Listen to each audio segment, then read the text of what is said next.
Dengue में platelets count कम क्यों होता है?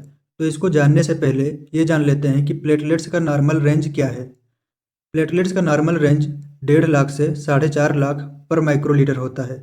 अगर 1.5 लाख से कम हो जाए तो इसको थ्रम्बोसाइटोपिनिया कहते हैं, और अगर 4.5 लाख से ज़्यादा हो जाए तो इसको थ्रम्बोसाइटोसिस कहते हैं। अब बात करते हैं कि डेंगू में प्लेटलेट्स काउंट कम क्यों होता है।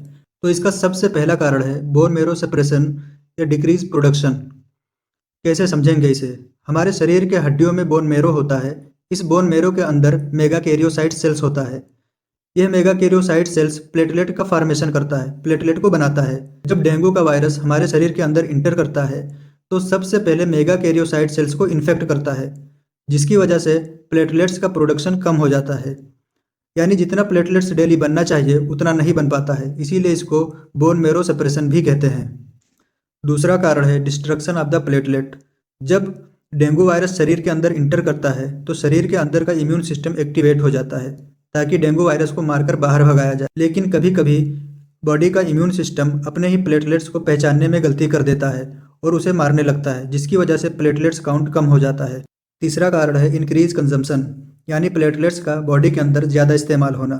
जब प्लेटलेट्स काउंट कम होता है तो हमारे शरीर की छोटी छोटी खून की नलियाँ, जिसको कैपिलरी कहती हैं, वहाँ से लीकेज होने का चांस बढ़ जाता है। प्लेटलेट्स इस लीकेज को रोकने के लिए कैपिलरी को रिपेयर करने में लग जाती हैं, जिसकी वजह से प्लेटलेट्स का कंजम्पशन बढ़ जाता है और सर्कुलेशन में प्लेटलेट्स कम हो जाता है।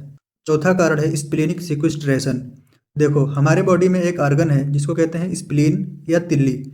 इसका काम होता है ब्लड को फिल्टर करना। ये एक बहुत ही इंपॉर्टेंट ऑर्गन है। जब डेंगू वायरस हमारे शरीर में आता है तो इम्यून सिस्टम हाइपर एक्टिव हो जाता है, जिसकी वजह से स्प्लीन के अंदर इम्यून सेल्स जैसे मैक्रोफेजेस, लिम्फोसाइट, ये भी एक्टिव हो जाते हैं, जिसकी वजह से स्प्लीन का साइज बढ़ जाता है, जिसे स्प्लीनोमेगेली कहते हैं, जो कि डेंगू में देखने को मिलता है। अब जब स्प्लीन की साइज बड़ी हो जाती है तो इसके अंदर ब्लड के छोटे छोटे चैनल पाए जाते हैं, वो भी एक्सपांड हो जाते हैं, उनकी भी साइज बढ़ जाती है।